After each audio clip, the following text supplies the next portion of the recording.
Promise me you'll marry me if we're both still single at 30. Carter held out his hand like this was a completely reasonable thing to ask at 2 in the morning. I stared at him from the floor of my living room, half convinced I'd heard him wrong. His tie was gone. The top 2 buttons of his shirt were open, and his hair looked like he'd spent the entire ride home dragging his hands through it. He was drunk. Definitely drunk. That should have made it harmless. It didn't. You need water? I told him. I need an answer. He pushed his hand closer. His eyes were glassy, but they stayed locked on mine. Carter Blake had been my best friend for 7 years. He'd dated cheerleaders, bartenders, a dental hygienist named Lauren who hated me for reasons neither of us understood. He was straight. That was the rule. The wall. The reason I'd spent years pretending the way I felt about him was nothing more than bad judgment. This is the alcohol talking.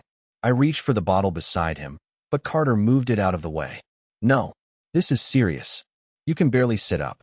I'm sitting perfectly. He leaned sideways and bumped his shoulder against the couch. I laughed before I could stop myself. Carter frowned. Don't laugh.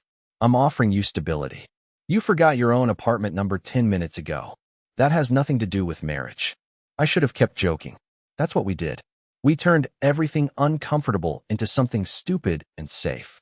But then his expression changed. Just a little. The smile faded, and for a second, he looked almost nervous. Everyone's leaving, he murmured. Ben's engaged. Tyler moved in with Rachel. Even Noah's dating someone. And Carter glanced down at his open hand. And you're the only person I know won't disappear. My chest tightened so fast it hurt. He didn't mean it the way I wanted him to. He was lonely, drunk, emotional after too much whiskey and an entire night of watching our friends pair off. That was all. It had to be. 30. I repeated, trying to keep my voice light. That's your backup plan? His eyes lifted to mine. You're not a backup. The room went quiet. The refrigerator hummed behind us. Somewhere outside, a car passed on the wet street. Carter didn't look away. Neither did I. Then he gave his hand a small, impatient shake. Come on, Mason. Promise. I placed my hand in his. I meant to shake once and let go. Instead, his fingers closed around mine, warm and firm, his thumb resting against my knuckles. My heart started pounding. Fine, I whispered. If we're both single at 30. No excuses. No excuses. Carter smiled, but he still didn't release me. He leaned closer, slow enough that I could have moved. I didn't. His head settled against my shoulder, and his grip loosened without disappearing. For a while, I just sat there listening to his breathing even out. I told myself the promise meant nothing. Just drunk words. Just Carter being Carter. Then, right before he fell asleep, his voice brushed against my neck. Don't pretend you wouldn't want that. The first thing I noticed when I woke up was that Carter was gone from my shoulder. The second was the pounding in my head, even though I'd barely been drinking. I opened my eyes and found him standing in my kitchen, staring into a coffee mug like it had personally betrayed him. Morning, he muttered. His voice sounded rough. Normal. Too normal. I sat up slowly, my neck stiff from sleeping against the couch. You alive? Debatable. He took a careful sip, winced, then looked at me. For half a second, the silence stretched between us. A heavy weight pressed against my lungs before I could stop it. He remembered. He had to. The way his eyes stayed on mine felt too careful. Then Carter glanced away and opened the refrigerator. Do you have anything that isn't expired? And just like that, the moment disappeared. I let out a breath I hadn't realized I was holding. There are eggs. Those expired 3 days ago. That's more of a suggestion than a rule. He laughed softly, and the sound made everything feel almost normal again. Almost. I got up and walked into the kitchen, trying not to think about his hand around mine, or his head on my shoulder, or the way he'd whispered against my neck. Drunk words. That was all. He probably didn't remember any of it. Carter pushed a glass of water toward me without looking. Drink. I'm not the one with the hangover. You look terrible anyway. I took the glass, and our fingers brushed. Just a quick touch. Nothing. Except Carter didn't pull his hand back right away. His eyes dropped to where our hands met, then slowly lifted to my face. My stomach flipped. What? I managed. His expression shifted. Nothing. He let go and leaned against the counter. You got a marker? That made me pause. Why? Just give me one. I found a black marker in the junk drawer and handed it over. Carter uncapped it, reached for my wrist, and turned my arm palm up. My whole body went still. What are you doing? Making sure you don't forget. The marker moved across my skin in uneven letters. 30. No excuses. I stared at the words. Then at him. You remember? Carter's mouth tilted at one corner, but the smile didn't reach his eyes. Bits. Bits. Enough. My pulse started pounding again. Before I could ask what that meant, he capped the marker and kept holding my wrist. His thumb rested against my pulse like he could feel exactly what he was doing to me. Don't wash it off, he murmured. Carter, I'm serious. He finally released me and grabbed his jacket from the chair. I stood there like an idiot while he slipped it on, acting like he hadn't just wrecked my entire morning. At the door, he paused with one hand on the knob. You aren't backing out, right? I forced a laugh. You were drunk. Carter looked over his shoulder. His eyes held mine for one long, quiet second. That wasn't my question. Then he left before I could answer. By Wednesday, Carter had sent me 3 apartment listings, a picture of a golden retriever, and a link to an article titled 10 Signs You're Financially Ready for Marriage. I stared at the last message for almost a full minute before typing back, You need a hobby. His reply came immediately. I have one. Planning our future. I should have laughed. Instead, I locked my phone and set it face down on my desk because my heart was doing something embarrassing. The worst part was how easily the joke followed us into real life. Friday morning, Carter showed up outside my office with coffee in one hand and a paper bag in the other. You skipped breakfast. I stopped halfway through the lobby. How do you know that? You text differently when you're hungry. That isn't a real thing. It's absolutely a real thing. He handed me the bag. Inside was an egg sandwich from the place 2 blocks away, no cheese, extra hot sauce. Exactly how I ordered it. I looked at him. You drove downtown for this. Carter shrugged like it was nothing. Future husband duties. The security guard at the front desk heard him and grinned. You two finally making it official? My face went hot. Carter usually would have laughed. He would have made some dumb comment and kept walking. This time, he went quiet. Not uncomfortable. Just still. His eyes moved to mine and stayed there long enough that the lobby seemed to shrink around us. Not yet, he finally murmured. The guard laughed and turned back to his monitor, but I couldn't move. Not yet. Carter touched my elbow and guided me toward the elevators. His hand stayed there the entire walk. You okay? Fine. You're doing that thing. What thing? Pretending you're fine when you're clearly not. The elevator doors opened. We stepped inside alone. The second they closed, the space felt too small. Carter leaned against the wall, watching me. Did I embarrass you? No, then what? I looked down at the coffee. You keep doing this. Doing what? Acting like it's real. His expression changed. Just slightly. Maybe I like the joke. That's the problem. The elevator hummed upward. Carter took one step closer, close enough that I could smell his soap and the cold air still clinging to his jacket. Why is that a problem? The air caught in my throat. There were 100 honest answers. None of them were safe. Because you're going to get bored with it. His eyes searched mine. You think I drove across town at 8 in the morning because I was bored? I had no answer for that. The elevator stopped. The doors opened to my floor, but the silence stretched between us. Carter reached out and straightened the edge of my collar with 2 fingers. A tiny gesture. Careful. Familiar. Too intimate. Eat your breakfast, Mason. His hand dropped slowly. And stop acting like you're the only one who remembers that night. The doors started closing again. Carter stepped out at the last second, leaving me inside with the coffee, the sandwich, and absolutely no way to keep telling myself it meant nothing. Saturday night, Carter texted me one sentence. Where's something decent? 20 minutes later, he was outside my building in a dark jacket, leaning against his car like this was normal. Where are we going? I climbed into the passenger seat. Dinner. Why? He glanced at me while pulling away from the curb. Quality control. For what? Our future. I stared out the window so he wouldn't see my face. You're really committed to this joke. Carter went quiet for half a block. Yeah, he murmured. The joke. The restaurant was small, busy, and nicer than anywhere we usually went. Carter had made a reservation. That detail bothered me more than it should have. He knew I hated waiting in crowded entrances. He also ordered sparkling water for me before I sat down because he remembered I didn't drink when I had work the next morning. None of it was dramatic. That was the problem. It felt easy, familiar, like we'd done this 100 times. Halfway through dinner, our server set down the check and smiled at Carter. Your boyfriend picked the better dessert. My stomach dropped. We aren't, I started. Carter's hand touched my knee under the table. Light. Steady. My words disappeared. It's fine, he told the server, not looking away from me. He usually does. The server walked off. Carter's hand stayed where it was. What was that? My voice came out quieter than I wanted. What was what? You know exactly what. His thumb moved once against my jeans before he seemed to realize he was still touching me. He pulled back slowly. Did it bother you? That isn't the point. Then what is? I looked down at the table. You keep acting like this is real, and then calling it a joke when I notice. Carter leaned forward, his expression suddenly serious. Maybe I'm waiting to see what you do. A cold shiver ran down my spine. That isn't fair. Neither is pretending you don't feel anything. The noise of the restaurant faded around us. I could hear my own breathing. Carter held my gaze, and for one awful second, I thought he was going to say it. Whatever it was. Instead, someone bumped the back of his chair, and the moment broke. On the walk home, we didn't talk much. At the corner near my building, a cyclist cut too close to the sidewalk. Carter grabbed my arm and pulled me against him. My hand landed flat against his chest. His fingers closed around my waist. We froze. His face was inches from mine. Close enough that I could see the tiny scar near his chin.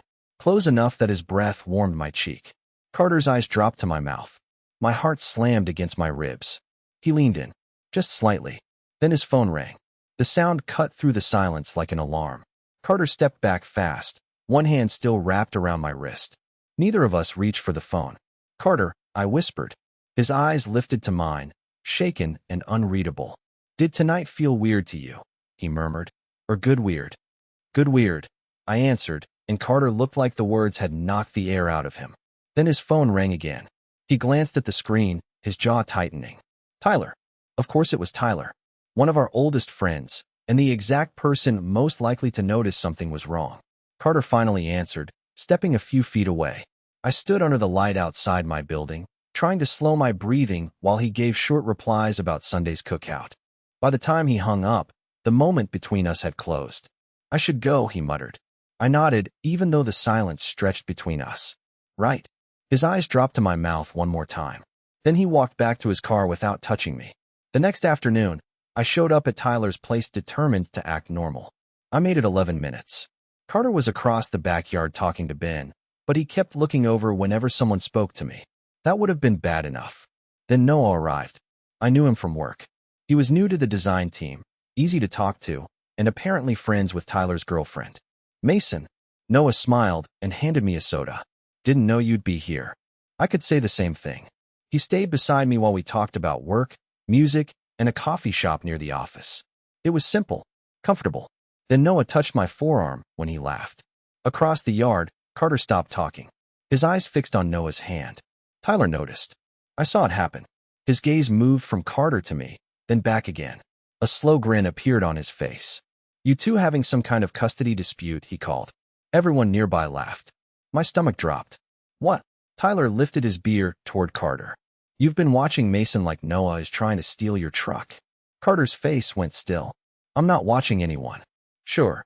Ben looked between us. What happened to the whole marriage at 30 plan? Noah raised an eyebrow. Marriage plan. Heat rushed up my neck. It was a drunk joke. Carter looked at me so sharply that I almost wished I hadn't said it. Noah laughed softly. Good. Then Mason is free for coffee. He's busy Saturday, Carter cut in. I turned toward him. I am. We have plans. No, we don't. The backyard went strangely quiet. Carter seemed to realize everyone was staring. He forced a shrug and looked away. I thought we did. Noah studied him for a second, then handed me his phone. Put your number in.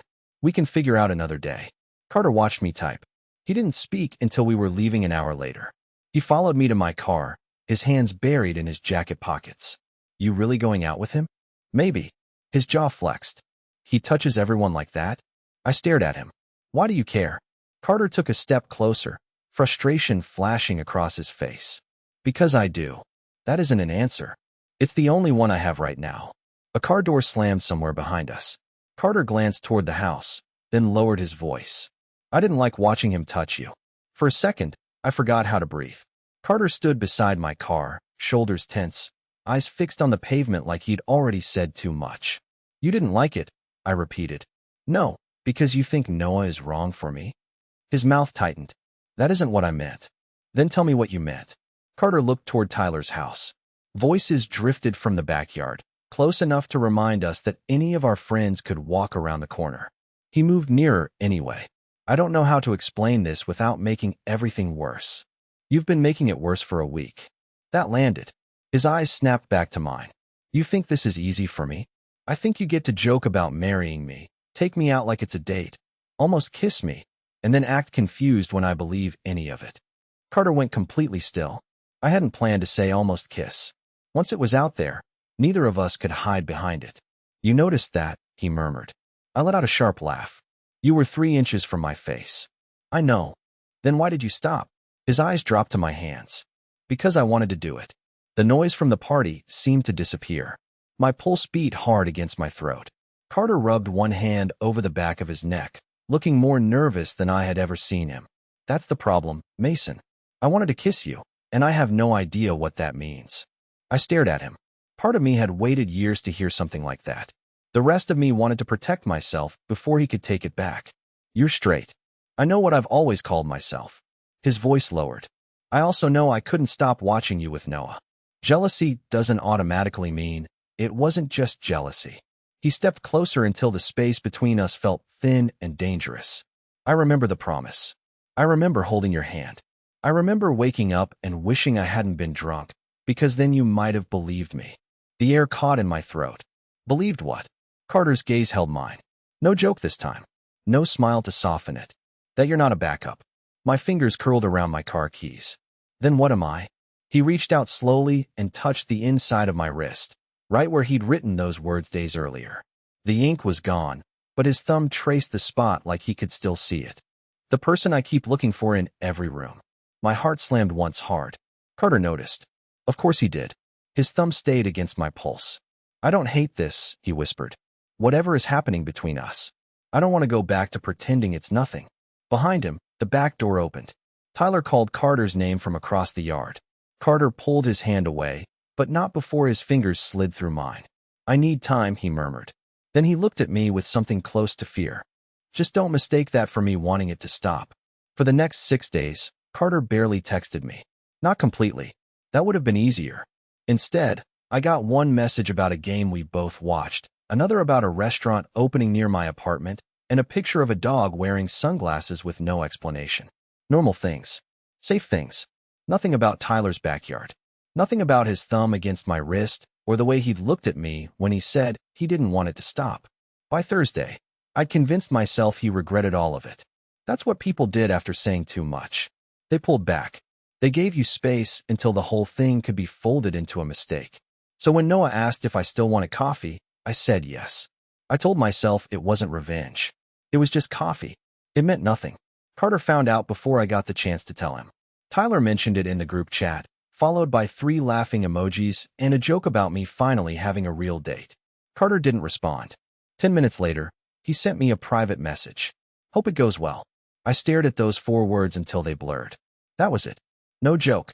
No future husband comment. No made-up plans. Just hope it goes well. I turned my phone off. Friday evening, someone knocked on my apartment door. Carter stood in the hallway holding my gray hoodie, the one he'd borrowed almost a month earlier. You drove across town to return that? I looked at the hoodie. You could have kept it. I know. He didn't move. His hair was damp from the rain, and there were dark circles under his eyes like he hadn't been sleeping much either. Can I come in? I stepped aside. Carter walked into the living room, placed the hoodie on the couch, then stayed standing. The distance between us felt deliberate. So, he muttered, coffee with Noah. Tomorrow. His jaw tightened. Right. You told me you needed time. I do. And I gave it to you. Carter looked up. By going out with him, a heavy weight pressed against my lungs. You disappeared. I was trying not to mess this up. You already did. The words came out sharper than I meant. He flinched anyway. For a moment, the silence stretched between us. Rain tapped against the windows. Carter shoved his hands into his pockets. I don't know how to be this version of myself yet. I never asked you to have everything figured out. No, you just looked at me like I was supposed to know what happens next. Because you were the one who kept pushing. He shook his head, frustrated. I pushed because I wanted it. Then I got scared that wanting it meant losing everything else. Like what? You. His voice cracked on the word. Carter looked away fast, but not before I saw it. Real fear. You're my best friend, Mason. You're the person I call when something goes wrong. The person who knows when I'm lying. The person who has a key to my apartment. He swallowed. What if we try this and ruin all of that? My anger softened, but the hurt stayed. And what if we keep pretending and ruin it anyway? Carter went silent. I could see him thinking, fighting with himself. Then his eyes dropped to the hoodie between us. Are you going tomorrow because you like him? I didn't answer. He stepped closer, stopping just out of reach. Or are you going because you think I changed my mind? I'm going because I thought you were done. Carter's face tightened. I'm not. Then stop acting like you are. The room went quiet. He stood a few feet away, hands still buried in his pockets, looking like he wanted to move closer and didn't trust himself to do it. I set my keys on the counter. You don't get to tell me I matter, disappear for a week, then show up here upset because someone else asked me out. I know. Do you? Carter looked down. No, not really. That almost made me laugh, but nothing about the moment felt funny. He pulled one hand free and rubbed it over his jaw. I've been trying to figure out what to call this. Why does it need a name tonight? Because everyone else is going to want one. His eyes lifted to mine. Tyler. My family. You. I don't need a label from you. What do you need? I held his gaze. The truth. Carter went still. No joke. No easy smile. Just that nervous look I'd only seen a few times in 7 years. The truth is, I remember all of it, he murmured. That night. The promise. Holding your hand. Waking up and realizing I meant it way more than I should have. The air caught in my throat. Carter took one step closer. The truth is, I hated seeing Noah touch you. Another step. I hated sending that text telling you I hoped the date went well. He stopped in front of me, close enough that I could see the rain still catching in his hair. And I hate that I made you think I'd changed my mind. I swallowed hard. Did you? No, the answer came fast. Certain. Carter pulled his hand from his pocket and held it between us, palm up, the exact same way he had that first night. I'm terrified, he admitted. I don't know what this makes me. I don't know what happens when people start asking questions. His fingers shifted slightly. But I know I don't want to watch you walk away because I was too afraid to be honest. I stared at his hand. And what are you being honest about? His breath caught. For a second, he looked like he might back away again. Then he moved closer instead. I want this. His voice dropped. I want you. My heart hit hard against my ribs. Carter's hand stayed open between us. Waiting. Not at 30, he added. Not as some backup plan. Now. I placed my hand in his. His fingers closed around mine, slower this time. Careful. Fully awake. We let the silence stretch for a few seconds. Carter looked down at our hands, then back at me. Cancel the coffee. I raised an eyebrow. That sounded less like a request. A nervous smile pulled at his mouth. Please cancel the coffee. Why? His thumb moved over my knuckles. Because I want to take you instead. Our first real date happened at the same coffee shop Noah had suggested. Carter claimed it was because the place had good reviews. I knew better. He wanted to replace the plan in my head with one that belonged to us. He arrived 10 minutes early and had already ordered my drink. You remembered. I took the cup from him. I've been remembering your order for 6 years. His ears turned slightly red. That sounded more romantic than I meant it to. Did it? Carter looked at me over the rim of his coffee. Maybe not. The date wasn't dramatic. We talked about work. We argued over which movie to see. Carter stole half my muffin even though he'd ordered his own. The only difference was the space between us. There was less of it now. When our knees touched under the table, we let them stay there. When we left, Carter reached for my hand before we reached the sidewalk. His fingers slid between mine like he'd been practicing the motion in his head. He looked nervous. I probably did too. You okay? I asked. No, his grip tightened. But I'm not letting go. And he didn't. Not when 2 women passed us. Not when a guy from his office waved from across the street. Carter's shoulders went tense. For a split second, I thought he'd pull away. But he didn't. His grip tightened. That mattered more than any speech could have. A few weeks later, we went back to Tyler's for another cookout. Nobody needed an announcement. Carter sat beside me instead of across the yard. His arm rested along the back of my chair. When Tyler noticed our hands touching between the seats, he only grinned. So the custody dispute is over? Carter glanced at me.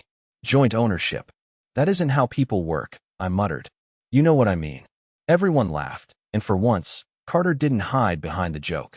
His thumb brushed mine in full view of our friends. Life didn't suddenly become perfect. Carter still had questions. Some days he got quiet when the future came up. I still waited for him to panic and change his mind. But every time that fear showed up, he did something small and clear. He left a toothbrush at my place. He called me after bad days instead of pretending he was fine. He corrected Tyler the first time Tyler called me his backup husband. Not backup, Carter said. Just mine. 3 months after that first night, we ended up sitting on my living room floor again, eating takeout beside the same couch. Carter found a black marker in the junk drawer and took my wrist. "What are you doing?" "Updating the agreement." He wrote one word across my skin. "Now." I looked at him. That isn't legally binding. Neither was the first one. His fingers stayed around my wrist, warm and familiar. Then he leaned closer, giving me plenty of time to move. I didn't. The kiss was soft, a little uncertain, completely sober. When we pulled apart, Carter rested his forehead against mine and smiled. "No excuses?" I turned my hand and laced our fingers together. "No excuses." The promise didn't change everything. Admitting we both wanted to keep it did.